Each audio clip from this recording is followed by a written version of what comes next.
亲爱的家长，如果你不愿意随便打开门接待一个外国孩子来你家，你们一定也不愿意把你的孩子随便交给一个陌生人嘛。学生在出国的时候，家长最在意的是什么？想想看，第一个一定是安全的问题哦。大家好，我是留学问理查的理查，这个频道主要是讲述所有跟留学有关系的大小事，在这边总是可以找到你关心的话题哦。那今天我们来聊一下加拿大公立中学是如何安排接待家庭的。各位家长，你想想看，如果你所在的城市教育局邀请你担任接待家庭，你是否愿意接受？许多家长第一个直觉就是反应我不愿意，因为我们家庭的结构啦、空间啊，甚至于成员啊，不见得每一个人都可以接受哦。那也考虑到文化，渐渐的家长就是觉得说，哇，我如果要接待一个外国学生，多么麻烦啊！好，即使你愿意接受，必须提供小孩子独立的房间，保持环境的清洁，有专人看管，提供每日的3餐，早餐、午餐，还有包含晚餐或者是点心哦。那以及每周至少要有4次与学生一起用餐的时间哦。那提供家庭的那个公共的设备让学生使用，以及网络必须要关注孩子在上课日哦。那他有一些使用时间上面限制，这时候家长会想到，哇，我的孩子我都没有办法管他网络的使用时间，何况要管一个外国孩子哦。再来，你必须要提供你家的钥匙给这个外国学生，以及尽可能协助学生完成家庭作业哦。如果他有就医的需求，你必须要陪同，而且要与学校联系哦。如果你们家的位置距离学校超过一定的范围，必须要提供学生往返学校的交通协助哦。再来就是要确保学生能够遵守接待家庭相关的规定，这个规定是由教育局制定的哈。那另外还有学生在就医啊或是健康出现状况的时候，必须要提出协助。如果有必要，必须协同学生前往医院就医哦。如果家庭资料有任何异动，必须要主动通知教育局。这其中包含你们家如果有养新的宠物，或者是主人的工作异动，甚至于有新的成员出现哈，比如说是新生的小孩子啊，或有成员搬出去，都必须要主动通知教育局哦。以上只是列举出来的，当然还有包含更多的细节哦，还有包含比如说要协助学生去开银行的账户啦，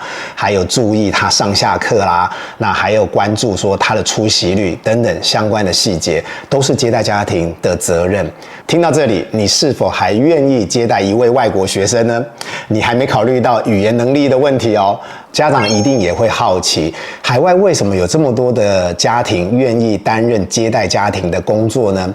理查过去与教育局合作这么多年下，有归纳出3个主要的原因。当然，许多家长第一个一定是想到说，他可以收到额外的收入，获得补助之类的哈。其实那不是排在第一名哦。第一个就是乐于接纳新的成员，乐于迎接新的朋友。因为这些家庭啊，他们明明知道接待一个这个未成年的孩子啊，责任跟义务比任何人都还要高哦哈。对于这些学生来自不同的文化背景啊，抱持开放以及友善的态度哦，去接纳他们。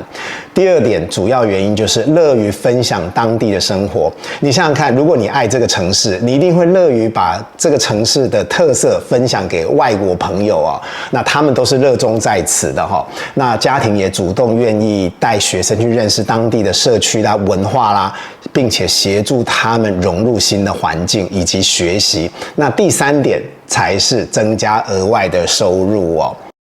接下来我们聊聊教育局是如何甄选接待家庭的哦。如果你要成为接待家庭，必须要先提出甄选，18岁或19岁以上必须要有无犯罪记录调查哦。当然，根据不同的省份有不同的规定。另外，他们还必须要提出相关的照片，这其中包含房屋的外观啊、家庭所有的成员以及宠物哦。以下有8到10个主要的项目必须要提出哦。第一个就是主要接待人的基本资料，其中包含个人资料、所有的联系方式，也包含工作啦，还有他的语言、宗教习惯、婚姻状况。都是考量的一部分。表格中也包含其他家人的讯息，其中包括个人的资料与主要接待者的关系啦、语言啦、职业别啦、兴趣啦、嗜好、家人是否有人抽烟、家人是否有过敏或者是先天上面的疾病，以及是否能够接待或有意愿接待特殊需求的学生，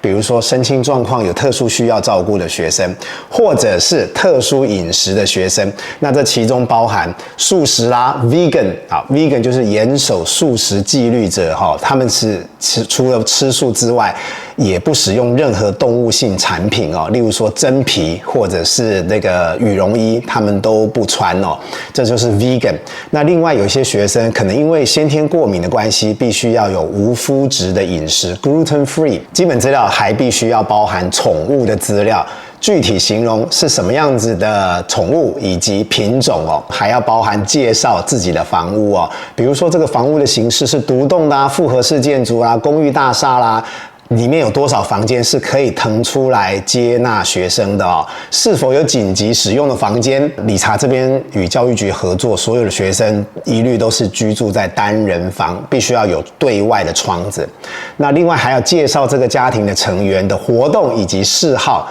并且介绍学生的房间的设施啊、卫浴设备啦，还有其他的家庭设备。那有些家庭它可能设备比较多元性哦，甚至于有一些是有那个游戏间的啦，那或者是休闲室啦，有些家庭有钢琴啊、游泳池、有阳台、休闲区域、阅览室或是其他的设施，这些都必须要在基本资料里面揭露哦。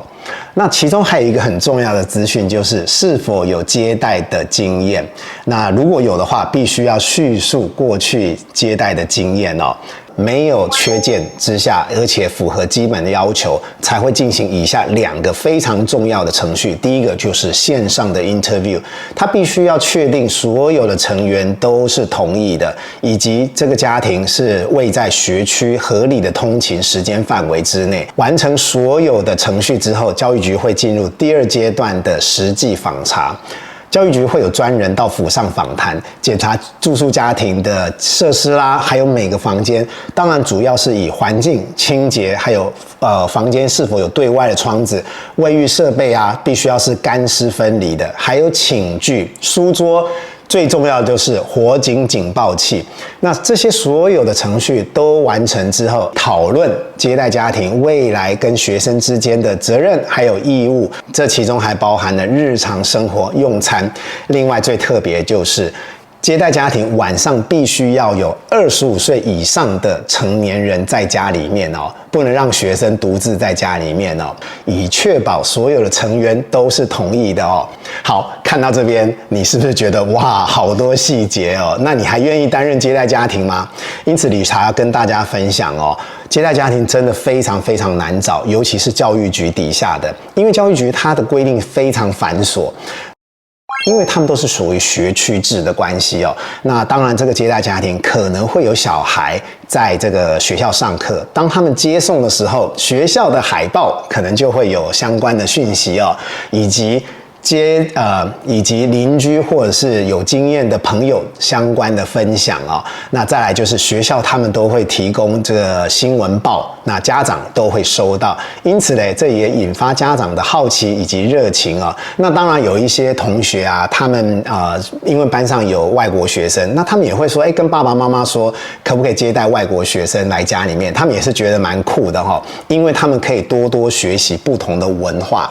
我经常会跟家长分享说，你今天孩子到了国外去啊，出去的是我们自己的文化，跟他们分享，你带回来的是视野以及高度哦。因此他们也会想到这个方式，与其把孩子送到不同的国家去做学习，倒不如把不同国家的学生带到自己的家里面来。因为教育局做审核非常严谨之外啊，他们相对对学生的审核也非常严谨哦。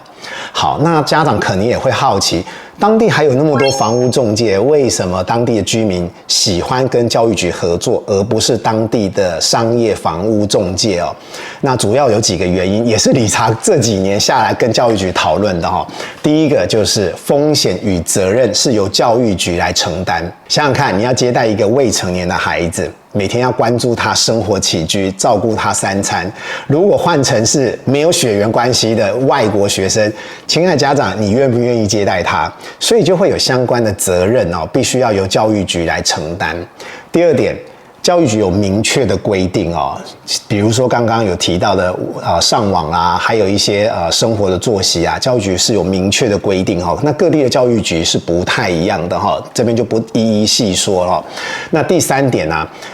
因为接待家庭，他会收取所谓的这个生活还有那个租金，因为费用都是由教育局定的，因此也相对是合理的哦。当然，家长最担心的就是审核之后是否能够继续维持标准在哦。好，教育局会提供第一个定期与不定期的访视，学生跟接待家庭都有及时联系的方式哦。那也包含学生，因为每天都会到学校去嘛，学校也设有国际学生的服务处哦。那另外他们都提供有24小时紧急的联系协助哦。第二点就是紧急应变的措施，一个学生到了这个国家的教育局去上课，等于是学生是由教育局来担任他的代理人以及监护人，所以安全是最基本的要求啊。工作变更啊，家庭成员的改变啊，比如说有新生的小孩，那我们也有遇到说接待家庭预期要搬家了，他们会提早告诉教育局，让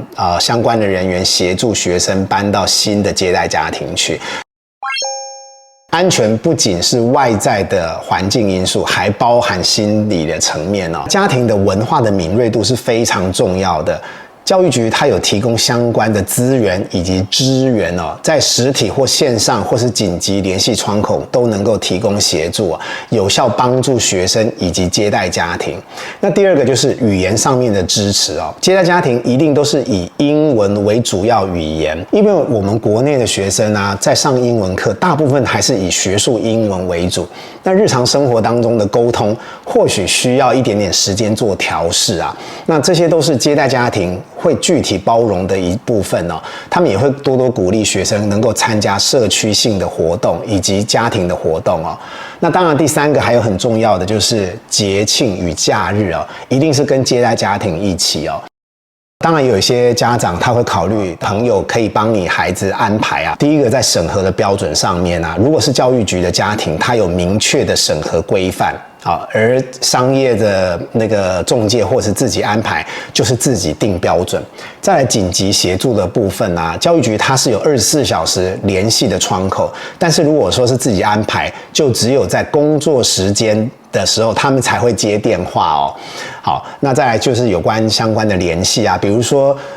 学校跟家庭，它其实是一条线的哦。那如果学生在学校上面打瞌睡，他的生活是不是需要有人关注？因此，如果是教育局的接待家庭，他们在联系上面会比较连贯性哦。而如果说自己一般找的家庭啊，他们就没有办法直接跟学校有直接上面的互动哦。好，那当然有关费用的部分啊，教育局它有明定相关的费用。如果你是选择自己找的接待家庭啊，费用可能会有隐含性的费用，必须要先说清楚哦。家长也可能会询问我说，我们在美国或加拿大有自己的亲友在那边，可以接待我的孩子哦，适不适合，以及我的意见是什么？只要先说清楚，务必要跟对方先沟通好，有明确的责任跟义务，再来讲到多少钱哦，因为责任义务一定比钱还要重要哦。另外还有遇到不可抗拒因素，短期不能接待，或是必须要终止接待的时候，如何安排紧急的住宿，这也是非常重要的哦。亲爱的家长，如果你不愿意随便打开门接待一个外国孩子来你家，你们一定也不愿意把你的孩子随便交给一个陌生人嘛。加拿大教育局其实早就想到这一点了，因此在审核家庭的程序啊，比你想象的还要繁琐哦。好的，今天的资讯就分享到这里，如果有相关的问题，可以在底下留言或跟理查联系。